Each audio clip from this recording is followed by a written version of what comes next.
How to use your karaoke mode on Spotify.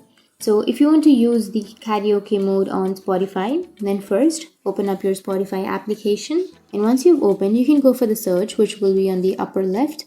Tap on the search and then go for the search icon or the search bar, and you can search for karaoke. And once you've searched, here you will have karaoke songs. So you need to simply tap on any one of that playlist or any one of that karaoke songs.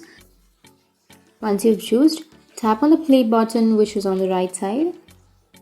And once you've played that, now you can simply open that up.